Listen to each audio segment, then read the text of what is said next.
I'm sorry for what I did, but that's hardly enough. I think that's the one baffling part of this case, that to this day we can't understand why he committed this mass murder. When a kid murders their own parents, people often assume they were either abused or deeply disturbed. But in this case, it was pure, cold-blooded evil. On Thanksgiving weekend, November 29, 1998, in Muskegon, Michigan, a woman named Margaret Boss called 911 after finding a man lying motionless in a driveway. Inside the home, police would uncover a chilling scene: 5 family members brutally slain, including Margaret's daughter April and her boyfriend, Jed Pravacki. The killer, 18-year-old Seth Pravacki, Jed's own brother, who had openly shared his plan to murder his family, and no one took him seriously until it was far too late. You think of irony, karma, what you sow, so shall you reap. Certainly I was just relieved, because I view him as an extremely dangerous man, that the Department of Corrections took the necessary steps to ensure that he didn't escape. Stephen Pravacki had spent 25 years shaping young minds as a 5th-grade teacher in Muskegon, Michigan. His personnel file at Reiths Puffer Elementary, later entered into evidence, showed 0 complaints and multiple commendations for what administrators called his exceptional dedication to student welfare. Colleagues described him as patient, methodical, the kind of teacher who stayed late helping struggling students and arrived early to prepare lessons. His wife Linda worked as a medical receptionist at Muskegon Medical Associates, where employment records showed perfect attendance for 3 consecutive years. Together, they'd built what appeared to be a stable middle-class life in their 3-bedroom home on Harvey Street, purchased in 1985 according to property records. Their eldest son, Jed, 19, was following his father's path, studying education at Muskegon Community College. Professors would later tell investigators he was earnest and dedicated, often staying after class to discuss teaching methods. The younger son, Seth, 18, was finishing his senior year at Reiths Puffer High School, the same school where his father had once been beloved by students. But court filing would later reveal a different story about Seth. In 1997, he'd been convicted of stealing beer from his workplace and selling it to minors at school. The probation officer's report described him as compliant but emotionally distant during mandatory check-ins. When he was arrested again for shoplifting just months after completing probation, Judge Patricia Hoffman ordered a psychiatric evaluation. Dr. Marcus Webb's report, submitted to the court in January 1998, diagnosed Seth with major depressive disorder and prescribed Wellbutrin, 150 milligrams daily. The evaluation noted persistent feelings of hopelessness and difficulty managing anger, though it found no indication of violence toward others. School records subpoenaed after the murders showed Seth's grade point average had plummeted from 3.2 to 1.8 over 2 years, with attendance declining by 40%. Stephen Wallace, Seth's best friend since middle school, would later provide the most chilling context in his police statement. On Sunday, November 22nd, just 1 week before the murders, Stephen Pravacki had given his younger son an ultimatum. According to what Seth told Wallace, his father said he had until the end of the month to find somewhere else to live. He said his dad was done with him, Wallace's statement read. Done with the stealing, the lying, the failures. Saturday, November 28th, started like any other day in the Wallace household. Stephen Wallace's signed police statement, given November 30th at 2 p.m., described Seth arriving at his house around 2 in the afternoon. We played Grand Theft Auto for maybe 2 hours. He seemed totally normal, maybe a little quiet. Wallace's mother, interviewed separately, confirmed she'd seen Seth that day and noticed nothing unusual. He was polite as always, thanked me for the snacks I brought them. At 4:30 p.m., according to Wallace's statement, Seth suddenly paused the game and made an announcement that would haunt Wallace forever. Tomorrow, I'm going to kill my entire family. Wallace wrote in his statement, I laughed at first. I thought he was joking or just venting about his dad. We all say stupid stuff when we're mad. But Seth wasn't joking. He laid out his plan with disturbing precision. He would wait until Sunday evening, when his grandfather John would be visiting, a weekly tradition documented by multiple neighbors. He would use his father's .22 caliber Ruger pistol, which Stephen kept locked in the bedroom closet. Seth knew the combination. His father had taught it to him years earlier for home security. He would shoot them one by one, then stage it to look like a robbery. Wallace admitted to Detective James Morrison that he didn't call police or warn the Pravakis. "I didn't think he was serious. Seth talked a lot when he was angry, and he was my best friend. You don't call the cops on your best friend for saying something stupid." Phone records would confirm no calls were made between the Wallace residence and the Pravaki home that entire weekend. By Sunday afternoon, November 29th, the plan Seth had outlined was becoming reality. At 6:20 p.m., Wallace's answering machine recorded a brief message that investigators would later recover. Seth's voice, calm and matter-of-fact, "It's done. Come over." The timestamp on the message would become crucial evidence, helping investigators establish the timeline of the murders. Wallace drove to the Pravaki house, arriving around 6:45 according to his statement. What he found there would transform him from witness to accomplice. But even then, even seeing what Seth had done, Wallace made a choice that would baffle investigators and the community for years to come. Instead of calling 911, instead of running, he picked up a mop. The medical examiner's report, compiled by Dr. Sarah Hendricks and filed December 2, 1998, reconstructed the sequence of murders with clinical precision. Jed Pravaki was killed first, a single gunshot wound to the right temple while seated in the living room watching television. The bullet trajectory and powder residue indicated the shooter stood less than 3 feet away. Time of death was estimated between 5 and 5:30 p.m. based on liver temperature and rigor mortis progression. There were no defensive wounds on Jed's hands or arms. He never saw it coming. Stephen Pravaki and his father John had been out running errands, according to receipts found in Stephen's wallet showing purchases at Home Depot at 4:52 p.m. They returned home together around 5:45 p.m., walking into an ambush. The autopsy showed Stephen was shot once in the back of the head as he entered through the garage door. John Pravaki received 2 shots, what ballistics expert Thomas Cole called insurance shots in his report. The first bullet entered the temporal region, the second the parietal. The extra shot for his grandfather suggested particular determination to ensure death. Linda Pravaki was upstairs showering, unaware her family was being systematically eliminated below. The crime scene photos showed she'd just stepped out of the bathroom, a towel still wrapped around her hair when Seth shot her at close range. The powder burns on her robe indicated the gun was less than 3 feet away. Dr. Hendricks noted Linda had raised her hand, likely in surprise or an attempt to shield herself. The bullet passed through her palm before entering her chest. April Boss arrived last, around 6 p.m. according to her parents' timeline, and cell phone records showing her last call was at 5:58 p.m., saying she was pulling into the driveway. She and Jed had planned to study together. Both were taking the same education courses. Seth let her in, and crime scene analysis suggested she made it 3 steps inside before seeing Jed's body.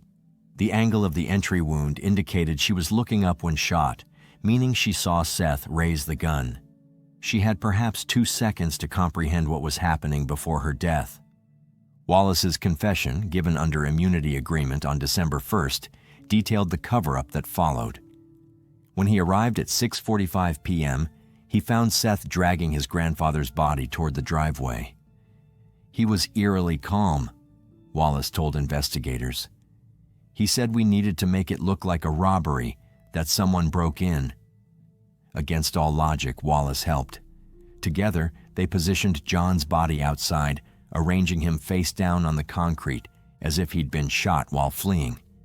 They moved the other bodies to suggest a struggle, dragging Stephen from the garage to the hallway, repositioning Jed on the living room floor, leaving Linda where she fell, but tossing couch cushions around her. April's body they left by the door, staging her purse as if someone had rifled through it. The work was grotesque, and according to Wallace, took nearly an hour. At 7:15 p.m., security footage from Stop and Go convenience store on Laketon Avenue showed both teenagers purchasing cleaning supplies. Receipt number 447823, found in Seth's pocket during arrest, itemized their purchases: 1 gallon of bleach, rubber gloves, 2 rolls of paper towels, total $12.47. The clerk, Timothy Morrison, later testified neither boy seemed agitated or unusual. They were talking about the Lions game, acting completely normal.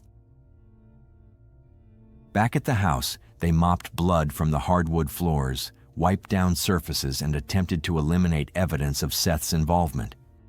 Wallace described being physically sick twice during the cleanup, while Seth remained focused and methodical. At 7:45 p.m., surveillance at a Shell station captured Seth disposing of a plastic bag in their dumpster. Recovery of this bag 3 days later yielded 5 .22 caliber shell casings with Seth's partial fingerprints. The most damning piece of evidence came from Seth's attempt to establish an alibi. At 8:30 p.m., he tried to use his father's ATM card at First Bank on Apple Avenue. The transaction was denied. Wrong PIN. Bank security footage showed him trying 3 different combinations before giving up. This footage would later prove crucial, showing Seth very much alive and free hours after he'd claimed to have discovered the bodies. The manhunt began when April Boss's parents, David and Margaret, arrived at the Pravacki home at 9 p.m. Their daughter hadn't returned home, wasn't answering her phone. They knew she'd gone to study with Jed. The front door stood slightly open, the house dark except for the flickering television. Margaret Boss's 911 call, logged at 9:06 p.m., was controlled but urgent. "There's a man I fear he's deceased lying in the driveway. All the expected occupants are nowhere to be seen, but Sir James Mitchell arrived first at 9:14 p.m. His body camera footage later entered into evidence showing him discovering the full scope of the tragedy. His radio call at 9:18 p.m. Code 187, multiple victims, requesting all available units and crime scene techs. In the woods behind the property, Mitchell spotted movement. A brief foot chase ensued before he apprehended Stephen Wallace attempting to flee. Wallace immediately confessed his involvement, providing Seth's likely locations.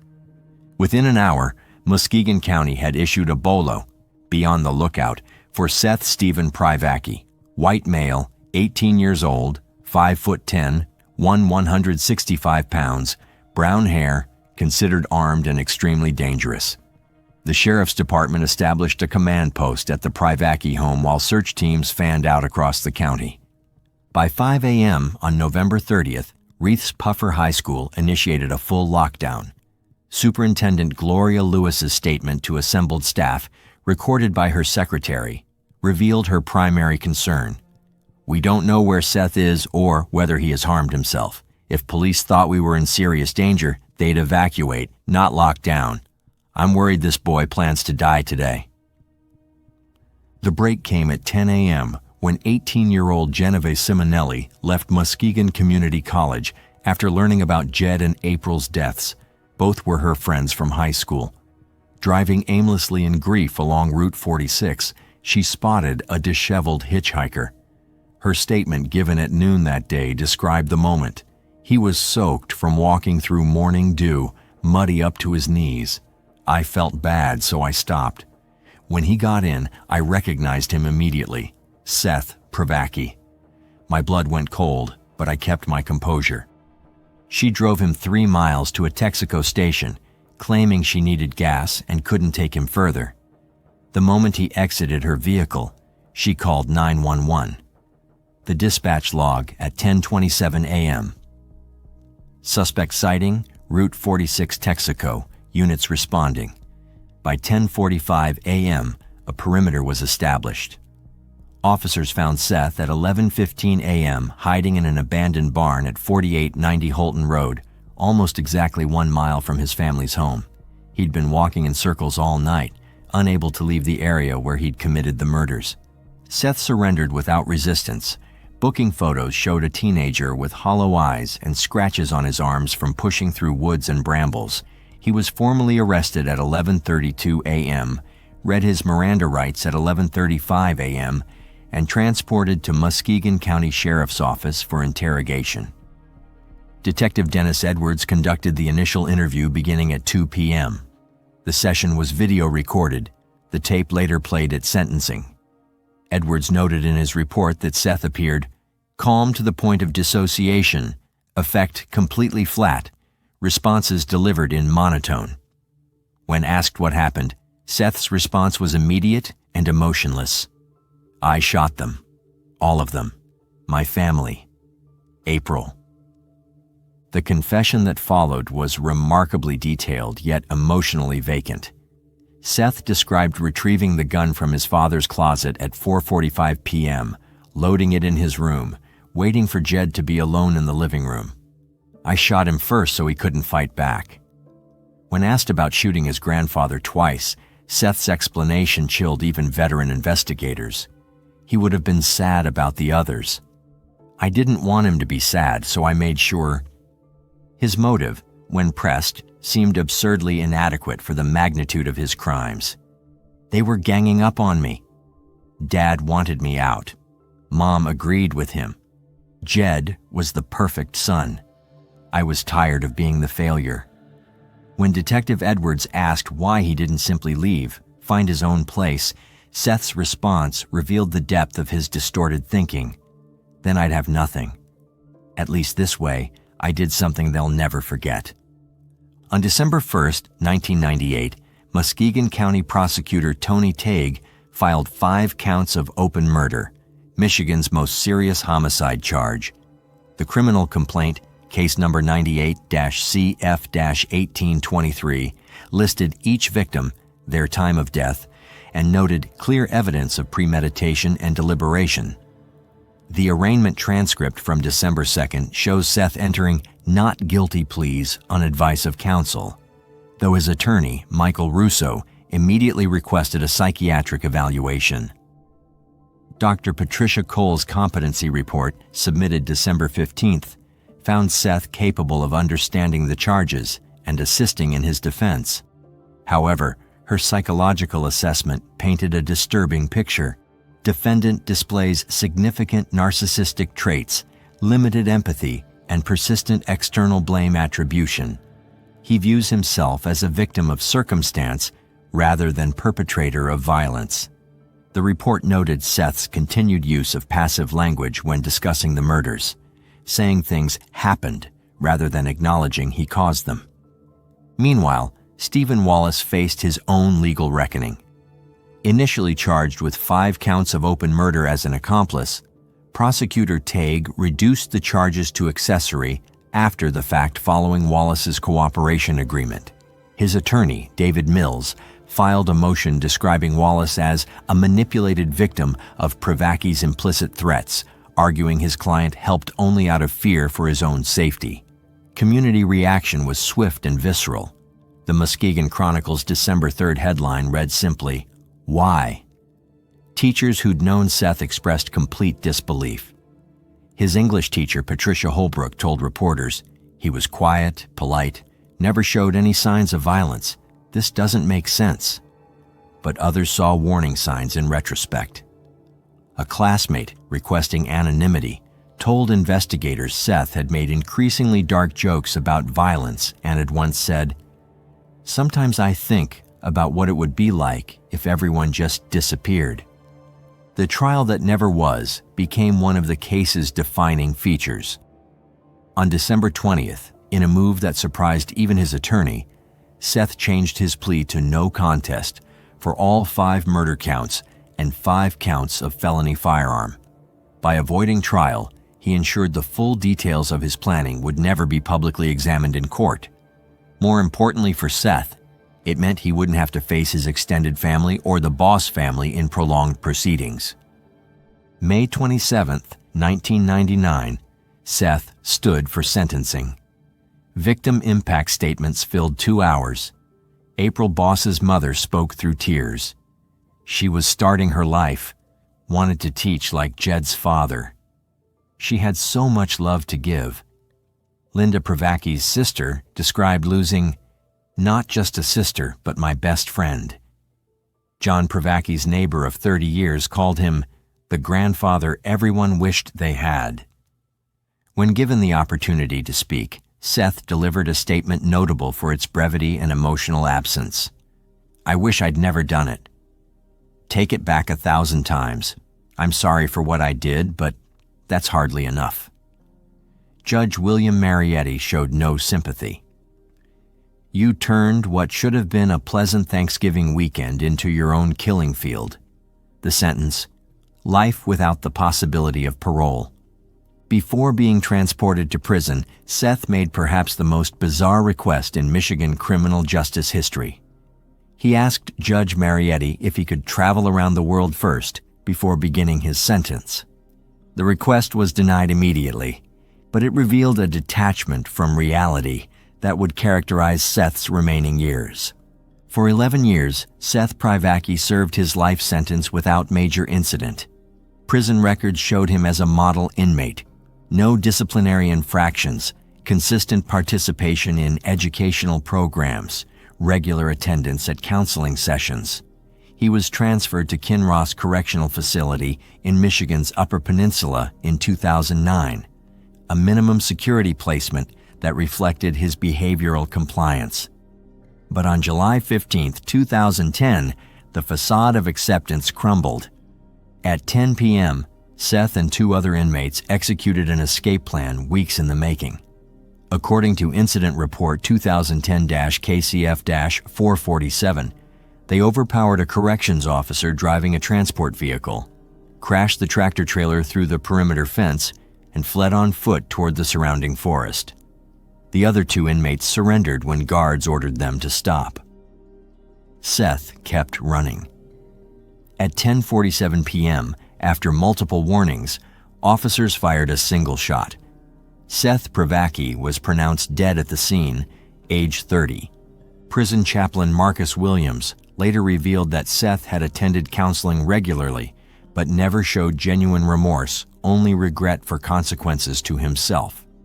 In Seth's cell, guards found no suicide note, no explanation, just a library book about famous prison escapes, suggesting his death might have been the suicide by cop that Superintendent Gloria Lewis had feared 12 years earlier. Today, the Pravacki home site stands empty, the house demolished in 2002. Each November 29th, neighbors still leave flowers at the vacant lot. The April Boss Memorial Scholarship has helped 43 education majors pursue the career she never got to begin. Her parents released only one statement: "We focus on her life, not her death." Reith's Puffer implemented mandatory mental health screenings and early intervention protocols that have become a model for Michigan schools.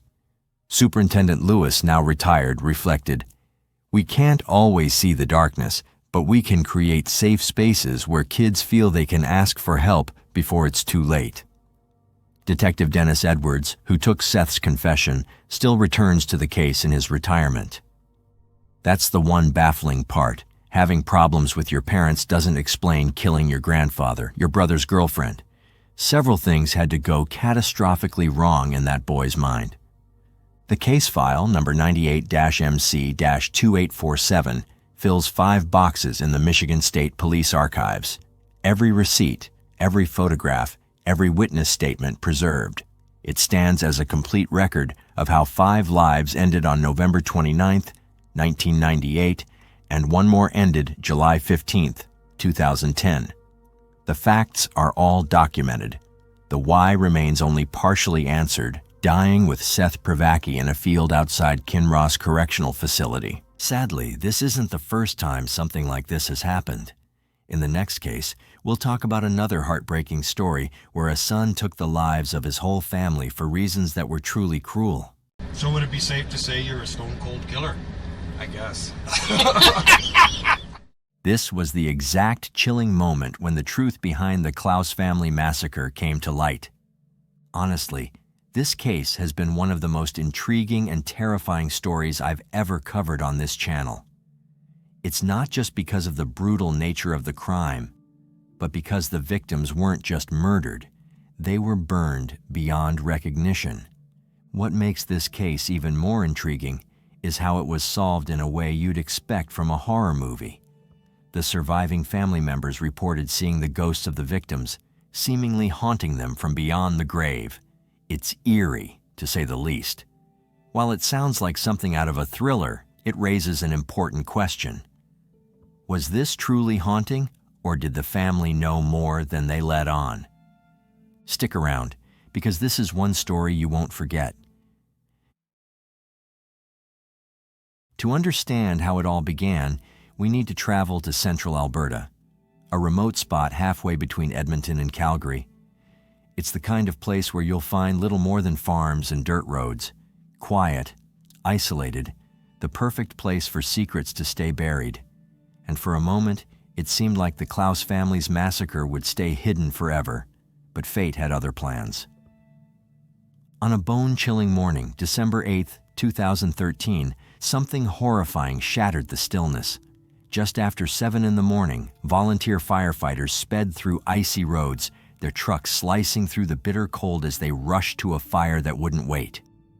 The house was already an inferno, flames devouring it mercilessly. As the firefighters approached, what they saw outside made their stomachs turn. A chocolate Labrador, lifeless, sprawled in the snow. But it wasn't the cold that had taken it. The dog's head bore a savage injury, a silent witness to something far darker than anyone could imagine. And just 6 feet from the raging fire, a red plastic jerry can lay ominously close to the house. It was partly melted from the intense heat, but it still had gasoline inside. That was a clear sign that this wasn't some tragic accident. Someone had planned this. About 30 minutes later, the Royal Canadian Mounted Police arrived on the scene. But by then, the fire had taken over completely. The house was an unstoppable inferno, its flames so intense that spraying water would have been futile, as it would have frozen instantly in the bitter cold, erasing any shred of evidence. With no way to fight the blaze, they had no choice but to stand back and let it burn itself into the ground. So, while the fire continued to rage through the house, the police weren't just standing around. They were searching the area, looking for anything that might give them a clue about what had really happened. And they didn't have to look far.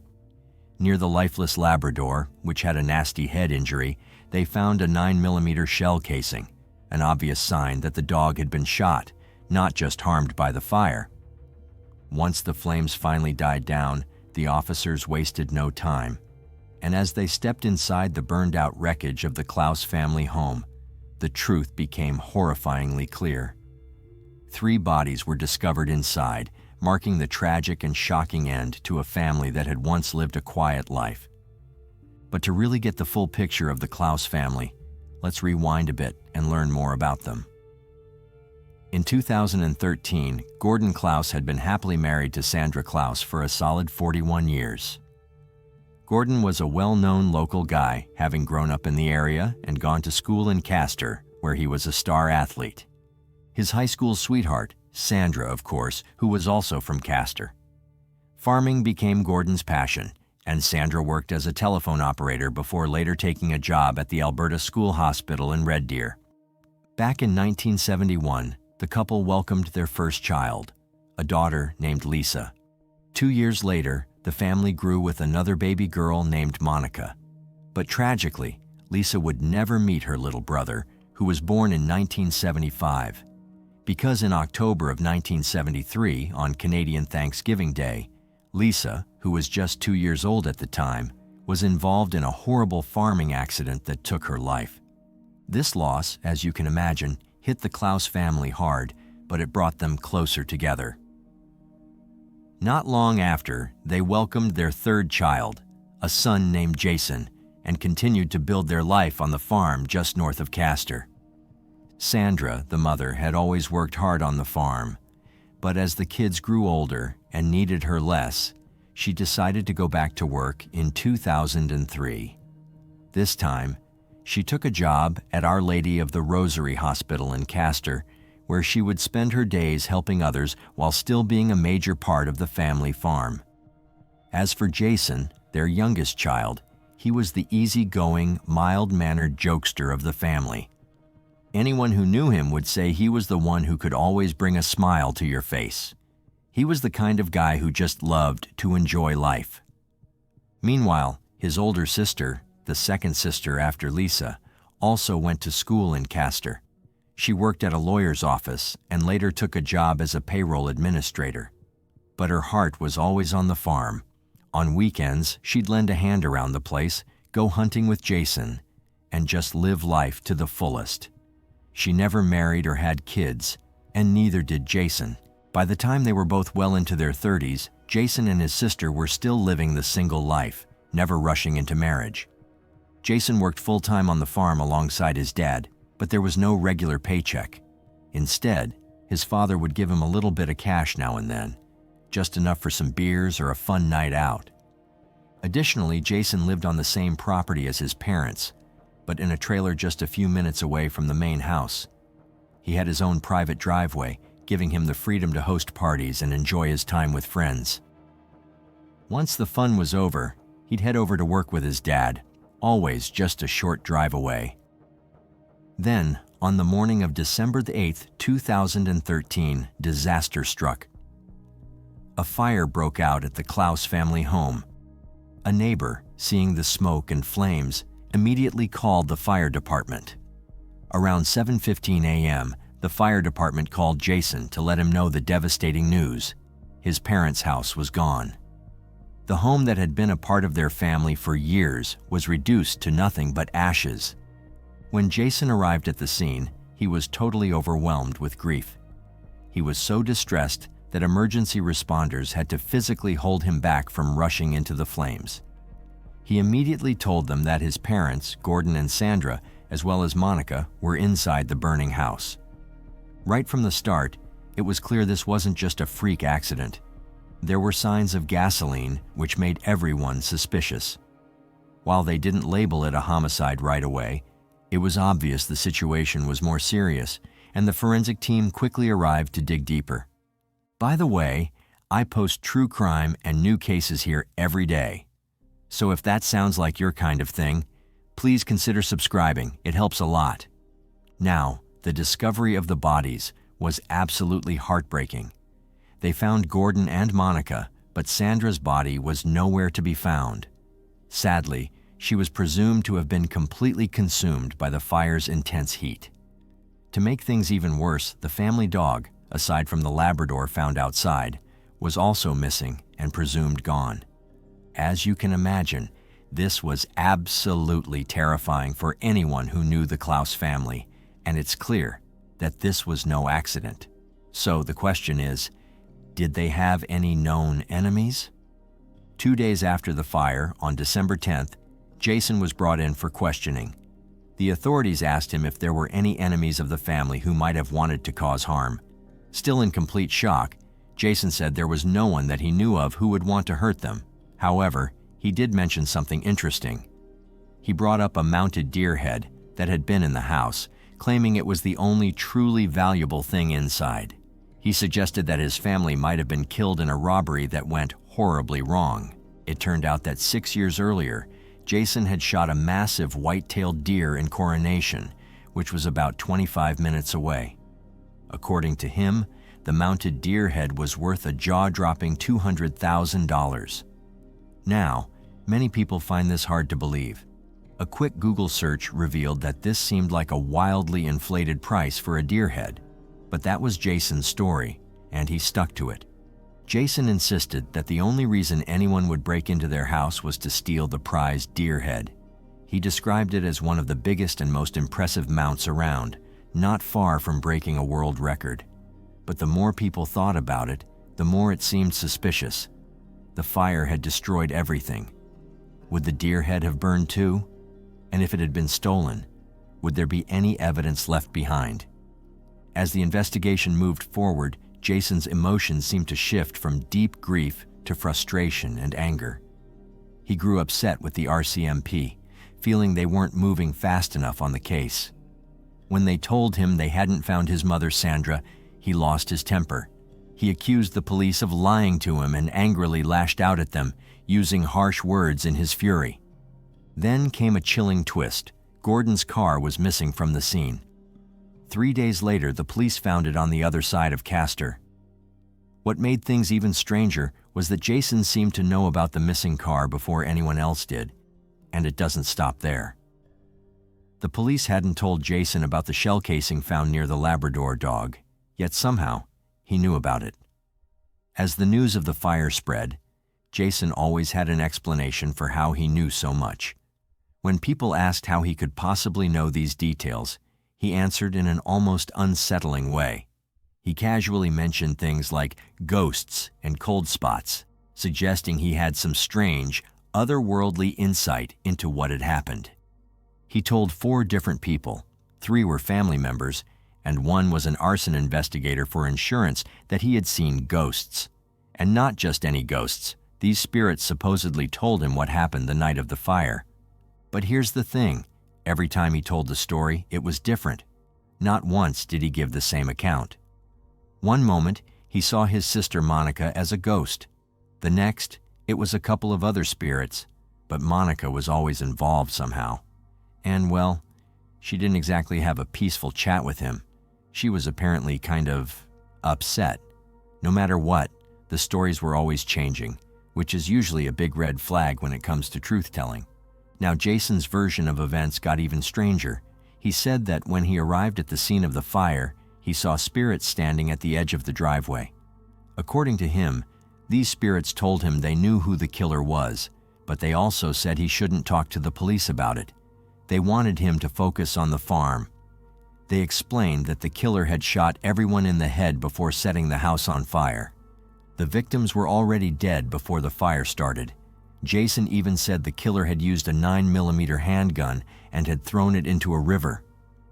But wait, it gets even more bizarre. The ghosts, in their infinite wisdom, apparently gave him a description of the killer. They told him it was someone younger than Jason, with a beard, living in Castor. This person was allegedly known to the Klaus family and had mental health issues. Jason's story was as odd as it sounds. When asked if this guy had come with the intention to kill his family, he said that the killer had a gun, but it wasn't one from their house, it was his own gun. He thought the killer went there just to make sure he'd get away with it. But then, as if things couldn't get any weirder, Jason's account of what happened that night started to change too. Sometimes he was at the bar, other times he was with friends, and sometimes he was just being a clean farm boy, despite the fact that he didn't seem to stay out of trouble. People in Castor didn't exactly buy all of it, especially when he was telling different versions of the story. Now, as for who could have actually done this, Jason's theory was a bit far-fetched. He suggested it might have been a hunter wanting to steal that prized $200,000 deer head from his family's house. At least, that's what he believed. However, the ghost stories Jason told ended up leading to a breakthrough for the police. The descriptions Jason gave pointed to a man named Josh Frank, a welder from Castor, who had known him for most of his life. Josh was questioned, but denied any involvement. Unfortunately for the authorities, he wasn't as suspicious as it seemed. Unlike Jason, Josh passed a polygraph test, leaving the police with no solid evidence linking him to the crime. As rumors and stories about Jason spread, however, suspicion grew around him, making him an even more likely suspect in his own family's murder. Jason's actions only fueled the suspicion when he refused to take a polygraph test. When asked directly if he had killed his family members, his response was telling. Did you kill Gord, Sandy, Monica Klaus? No, I did not. And I would gladly take a lie detector test, and I did not kill them. I did not start the fire. I don't know how they got killed or murdered or anything else. Should I believe you? I would hope you would believe me, yes. You should believe me. Yes. And for someone to accuse me of that, it doesn't make me mad. It doesn't make me sad. It hurts. It really... no. And the reporter asked me that too. And no. Despite his emotional response, the police weren't convinced, and they needed more. So they brought in something more intense, a tactic called Mr. Big.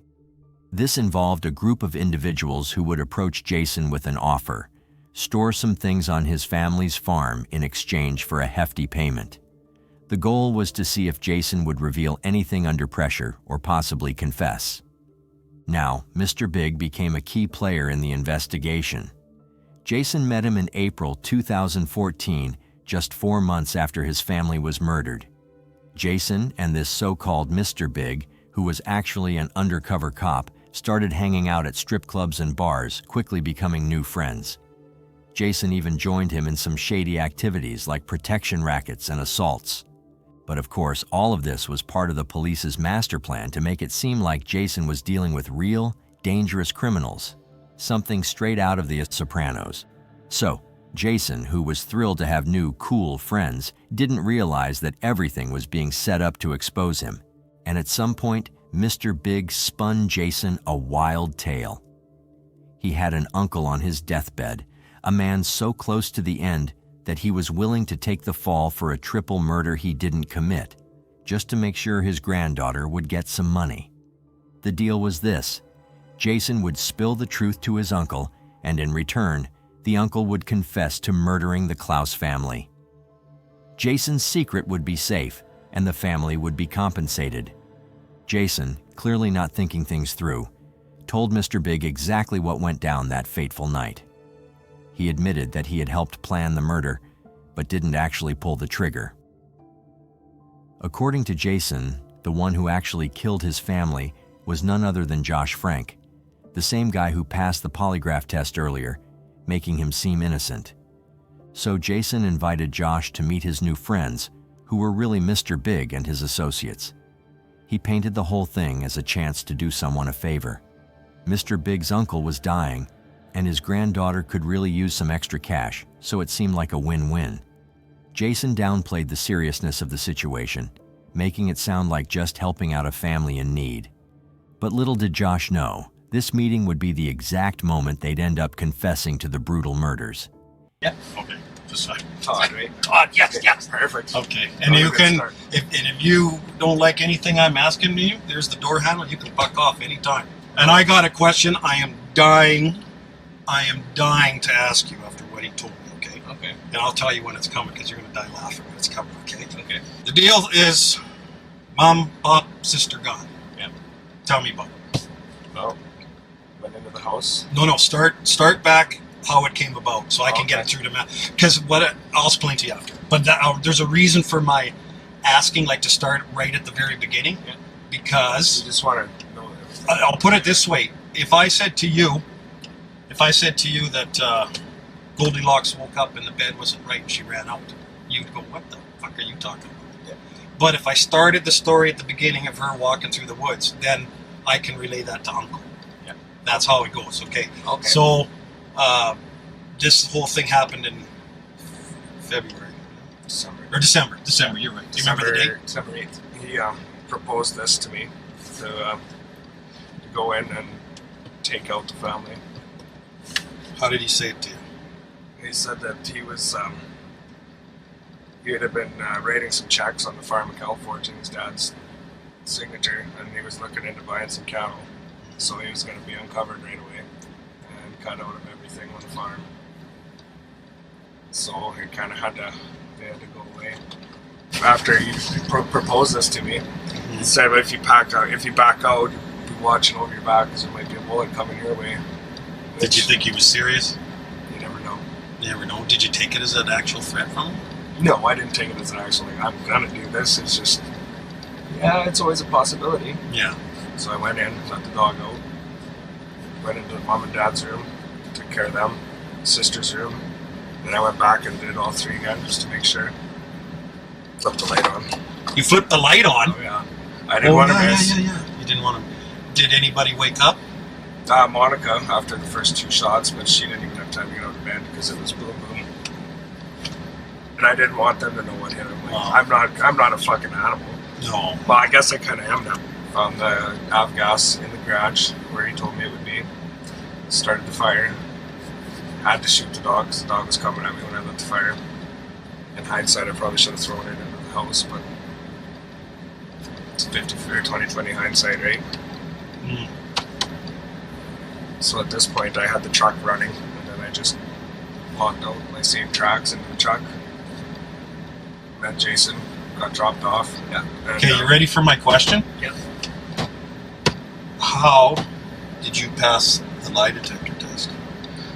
Well, I figured out that the fidget butt pad that you sit on, when you took, as they ask you 10 questions, 2 of them are truth, 3 of them are predetermined that you're going to lie to these questions, and then a couple of them are about the case.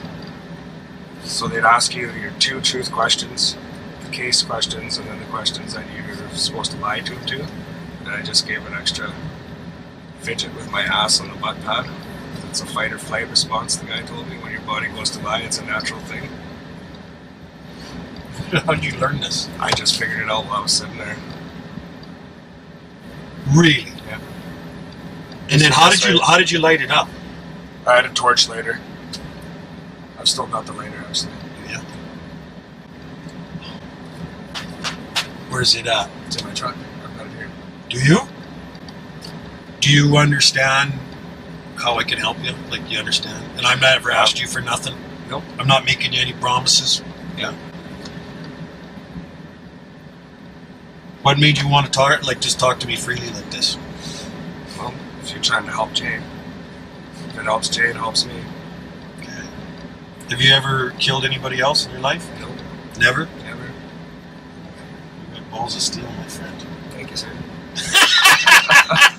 If you were in Jason and Josh's shoes, you'd probably start to get a feeling that Mr. Big wasn't just some guy asking questions casually. The way he was talking, it was clear as day he wasn't your average friend. He was a cop. Unfortunately, Jason and Josh were too clueless to catch on, and they didn't realize just how much trouble they were in. And this was the moment when the truth finally came to light. Jason and Josh, after all the lies and hiding, finally broke down and confessed to the police about the triple murder. So, what really happened that night? Well, before the killings, Jason had been forging his dad's signature on checks, and he was getting dangerously close to being exposed. The night before the murders, he and Josh had been out drinking and doing drugs, and that's when they hatched their plan. And their goal was to break into the Klaus family home, steal the deer head, and take Gordon's truck. But things quickly spiraled out of control when someone inside the house woke up. In a panic, they decided to murder Jason's own family in order to cover their tracks. In the end, Jason and Josh were both handed life sentences with no chance of parole for 25 years. While this won't bring Monica, Sandra, or Gordon back, at least justice was finally served. The Klaus family can take some comfort knowing these 2 idiots are behind bars. The judge didn't go easy on them, but he did leave a tiny sliver of hope for redemption, mentioning that parole might be possible after 25 years. But let's be real, people convicted of multiple murders rarely see parole that soon. So, what do you think? Do you believe Jason was just plain dumb, blinded by greed, and that's why he turned on his own family? Or is there something deeper going on in that house that we're not seeing? And here's another mystery. Why was Sandra, the mother's body, never found? I'm really curious to hear your thoughts on that. Drop a comment below and let's talk about it. If you like the way we create these videos and you want to help bring more cases like this to light, hit that like button and subscribe for more deep dives. Thank you once again for watching.